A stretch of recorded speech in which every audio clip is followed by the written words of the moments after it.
Hello, Oh, welcome. All right. So we wanted to do something positive, so we're going to do, I hope you heard that, a video. The slapping of the books. Yeah, a video of all of our favorite books. We're doing a video about our favorite books / series. Like, several of these are representing a series for me. Yeah. So, like some of the formative reads I think we've had throughout our lives. yeah. So we're going to switch off, and Cappy looks like she has a little bit more than me, so she's going to go first. Yeah, okay, I'm basic. This is one of my favorites, Six of Crows by Leigh Bardugo. I have the beautiful sprayed page edition with the maps, and it costs too much money, and I ordered it from England. Should we say stuff about the book? Or Yeah, you should say what it's about, yeah. Okay, lots of people already know, but I'll give a brief run through anyway. It's basically a young adult heist with a bunch of kids that, well, they're 17. They should be older at some point. But they've been given a job, basically like, go do this thing and you'll get a lot of money, and it's enough money to get you out of the hellhole you live in. I have read this one. She loves it. It was okay. She loves it. She thinks about Kaz Brecker all the time. She can emotionally connect with him because he also can't touch people without freaking out. And he means a lot to her.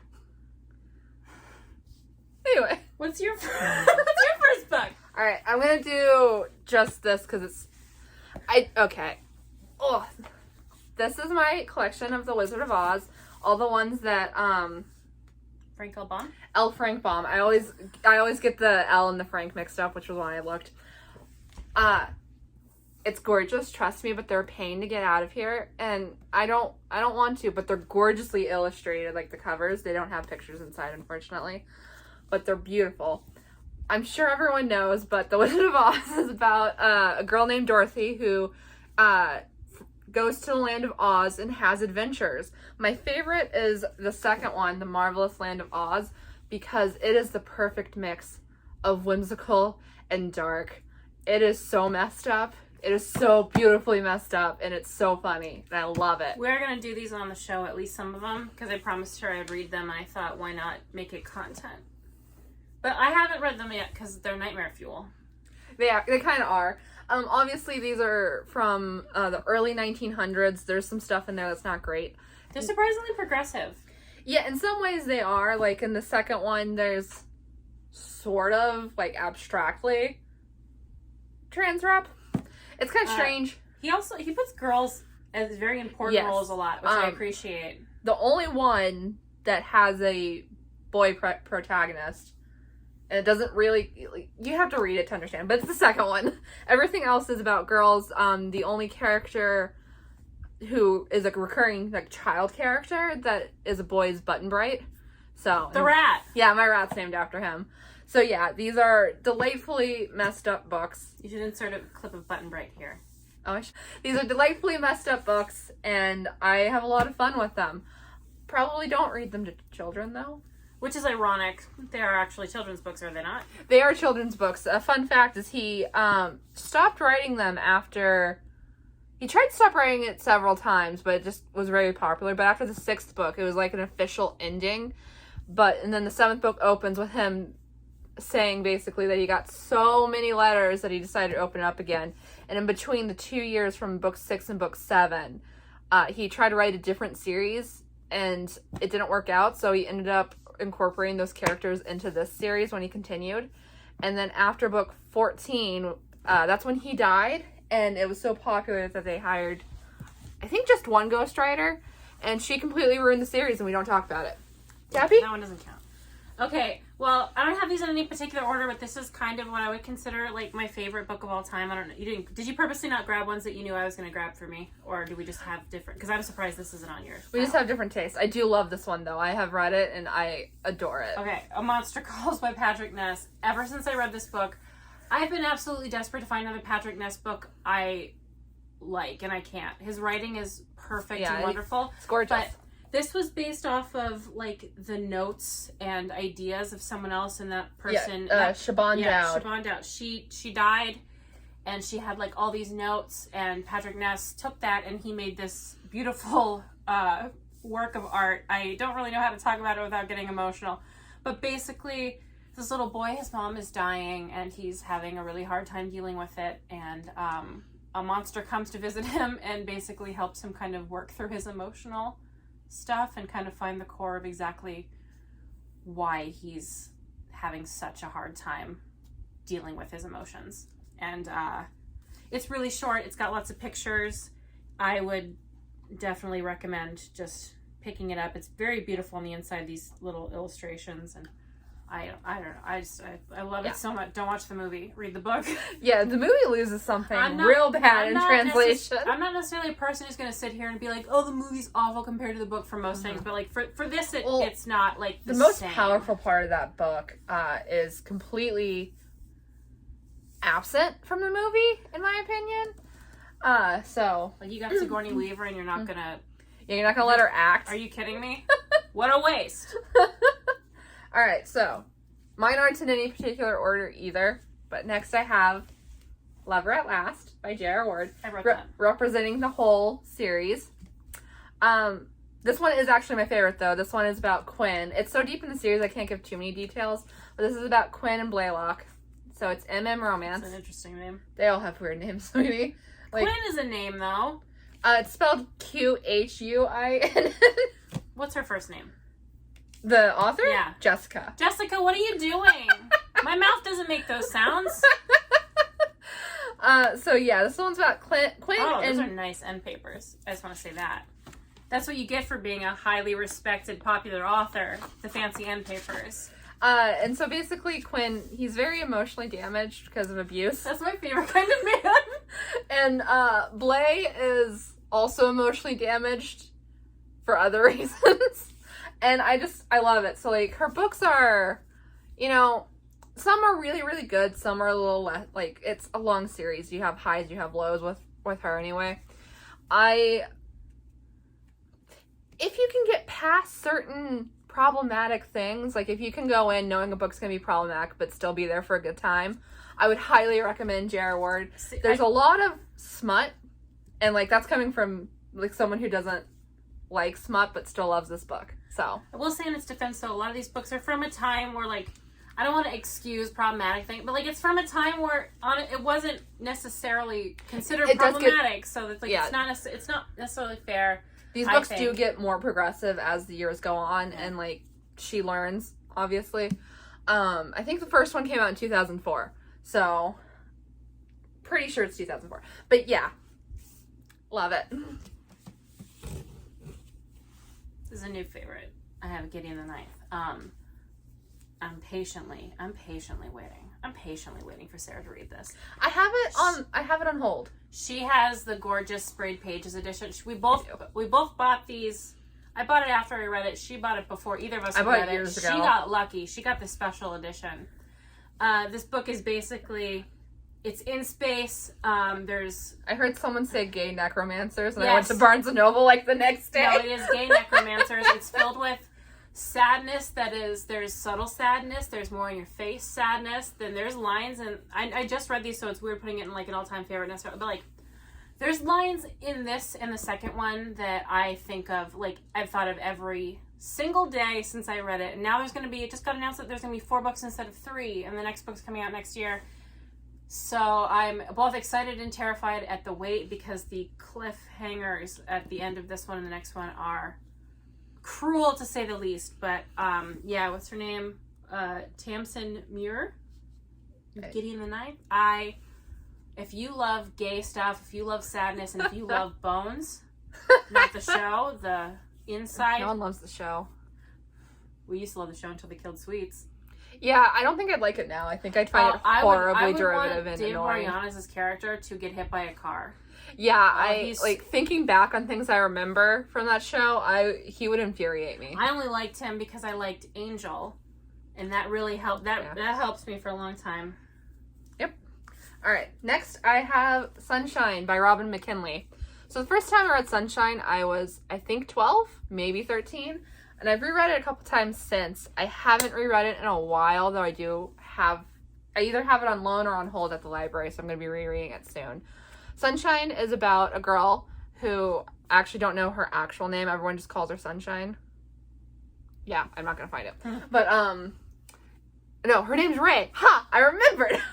But her name's Ray, and basically it's never explained why or how, but she does get some kind of energy from sunlight.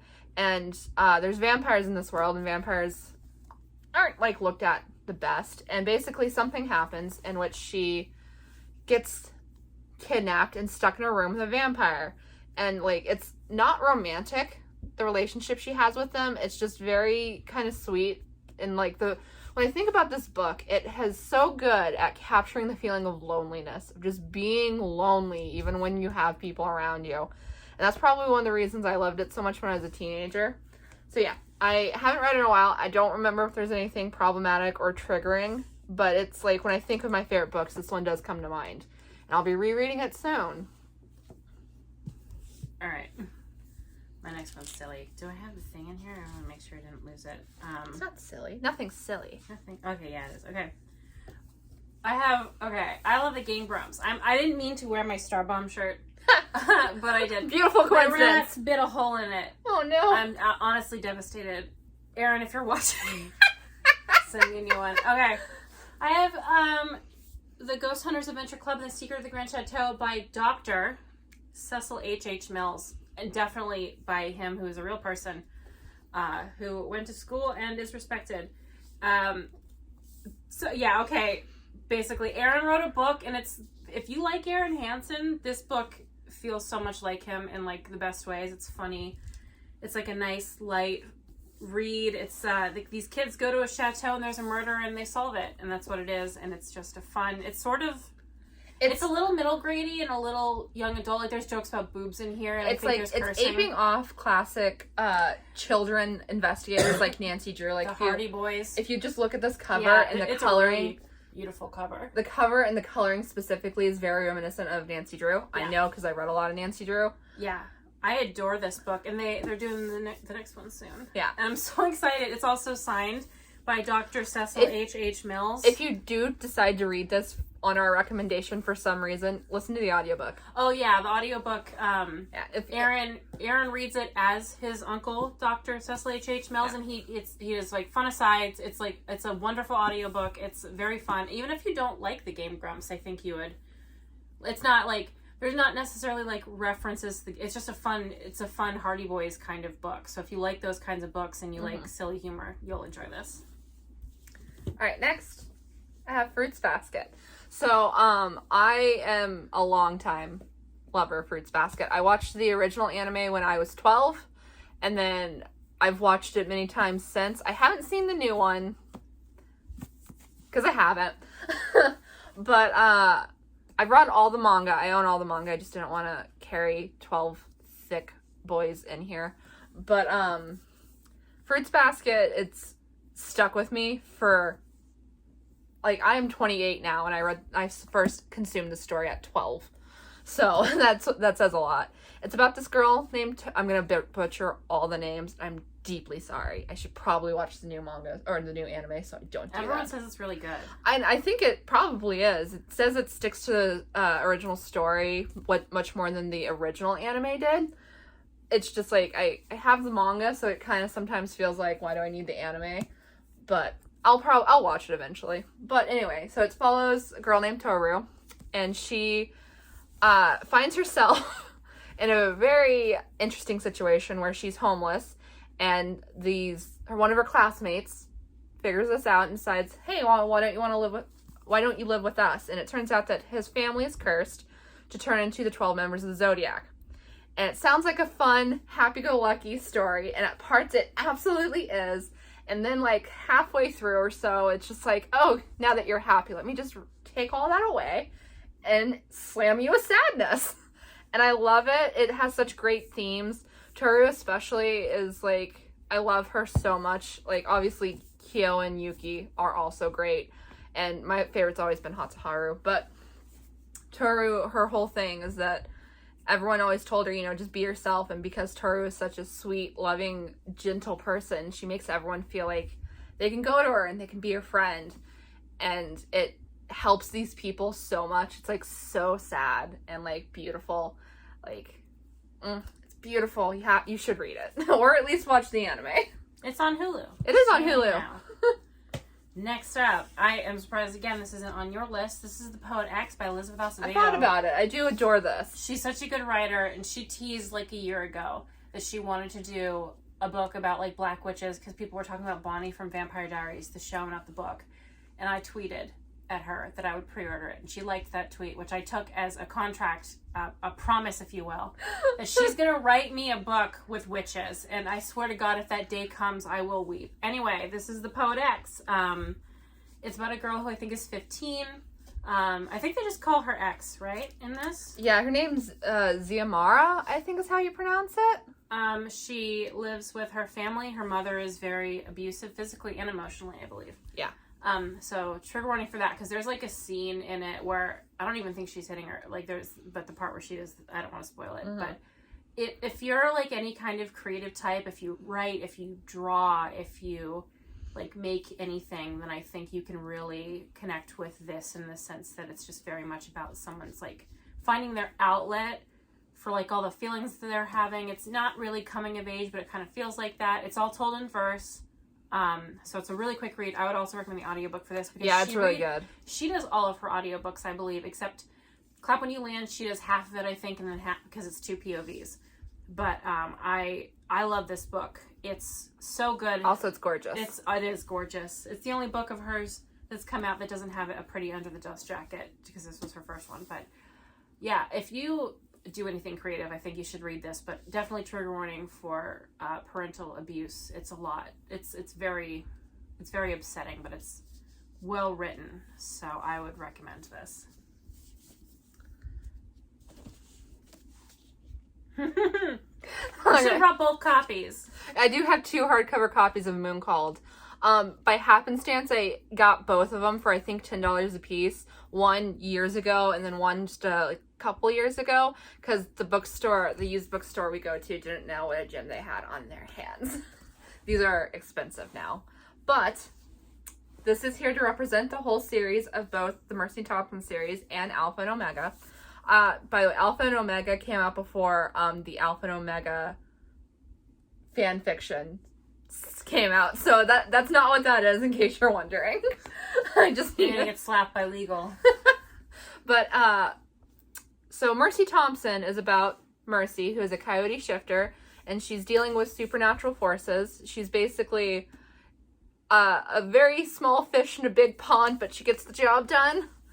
I love this. And then Alpha and Omega is about her kind of foster brother Charles and his mate Anna, and they are big fish in a big pond getting stuff done.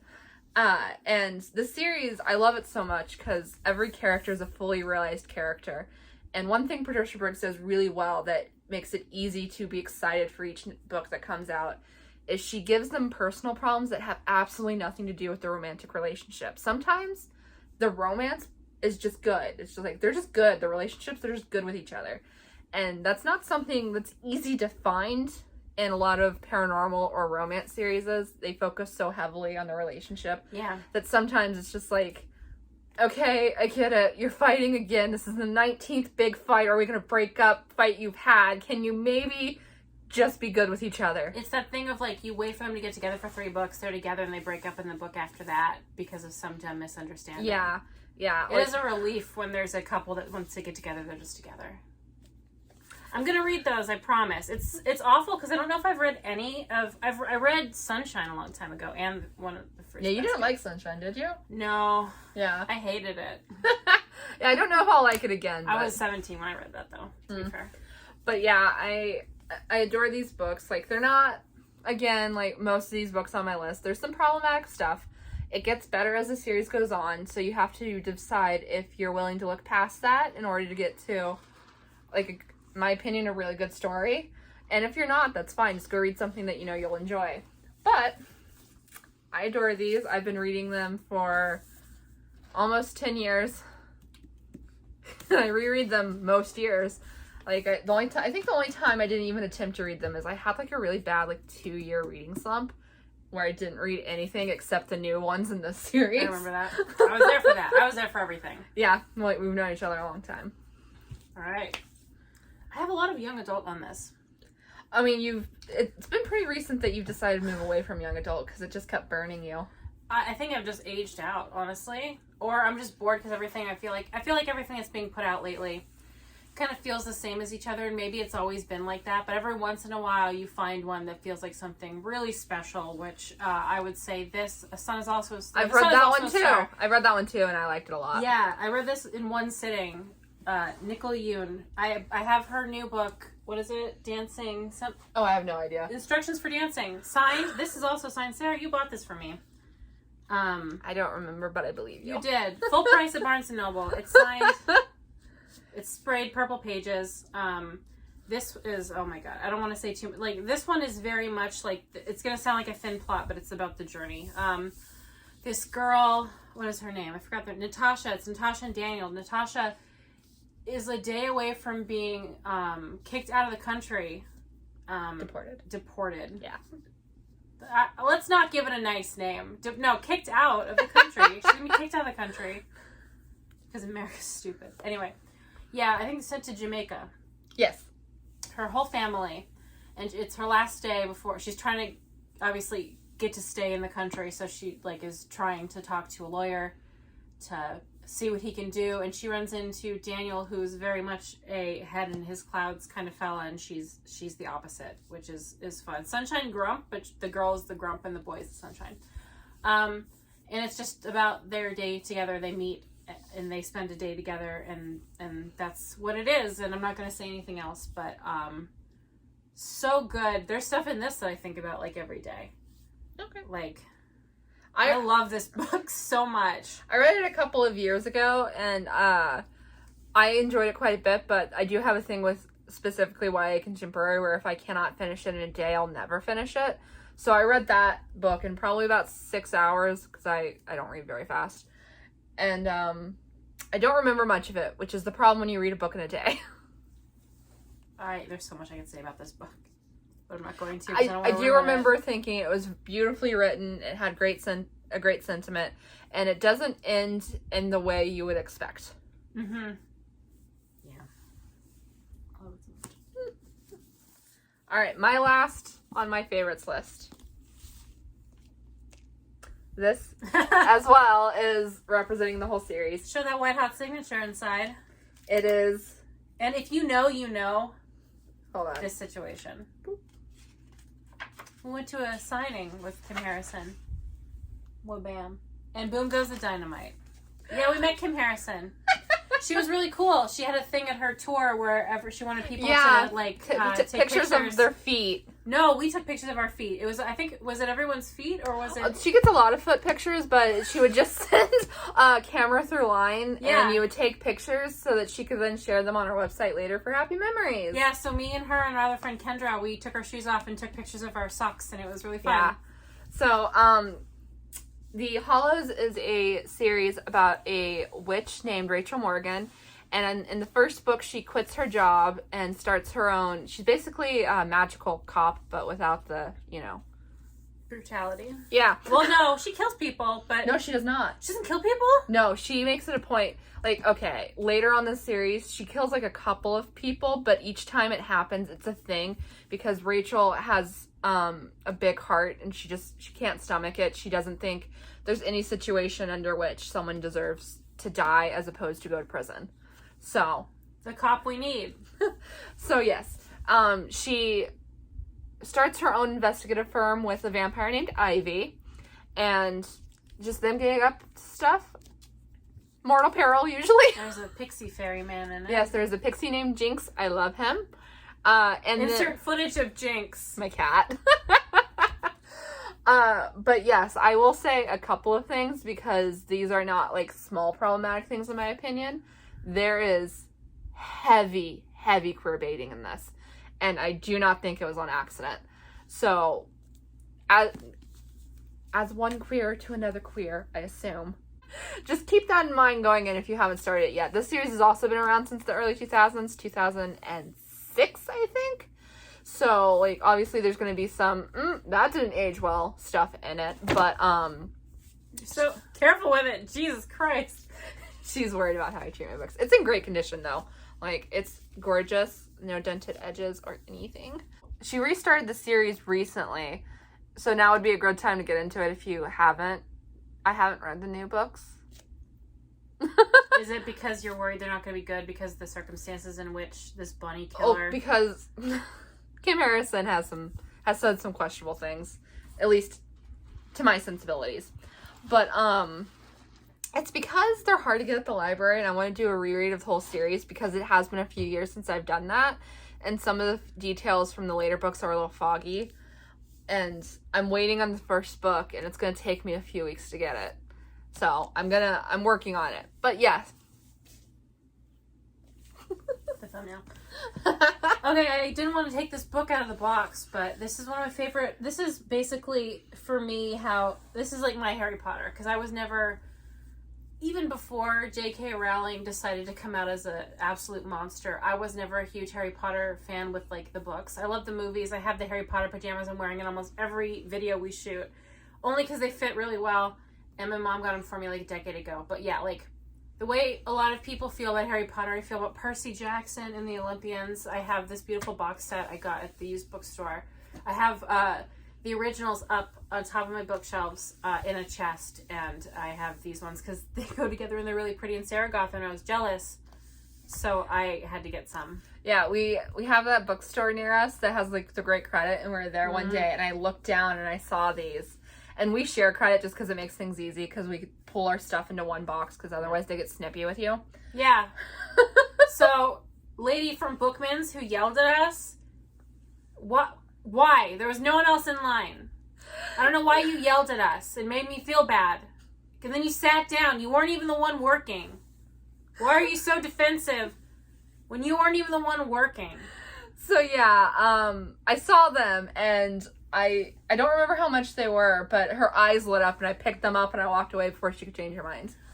I'm so happy to get these. Yeah, okay, real quick rundown if you don't know, which I'm sure you do. It's Greek mythology. I love Greek... Oh, I've read these ones too. Yes, I love Greek mythology. I love it so much, and so few authors do it. So, Percy Jackson, the Olympians. Percy finds out very early on he's the son of Poseidon, which is very rare. The big three, Zeus, Poseidon, and Hades, almost never have children because they have a rule against it because there's a prophecy. Blah, blah, blah. So Percy's special boy. Special chosen one boy. And it's really good, and it's fun, and it ages up with its audience. The first one, Percy's, I think, 12, and then the last one, he's 16. So it ages up a little bit. Every book is a year. It does read young, so if you have a real problem with that, you might not like it, but yeah. Like, he's got more in this. Like, this is Percy.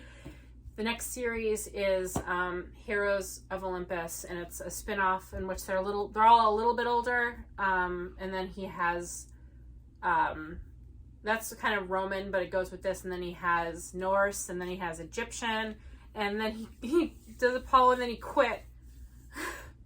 He quit. And I'm dealing with it still. The fact that we're not getting any more of these. He's doing something new, and I'm not interested.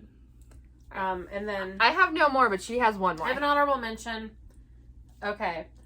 This is a comic. It's Harleen, and the author is a name I can't pronounce because it's not American, and I'm bad. Yeah, I'm not going to try that. I'll butcher it. I'm so sorry. Hold it up, like, real close. Oh, yeah. Oh, that's a good idea. Look at how beautiful this is. And you can see the author's name. And then underneath the dust jacket, I just want... Oh. Yeah, it's gorgeous. He wrote it and he illustrated it.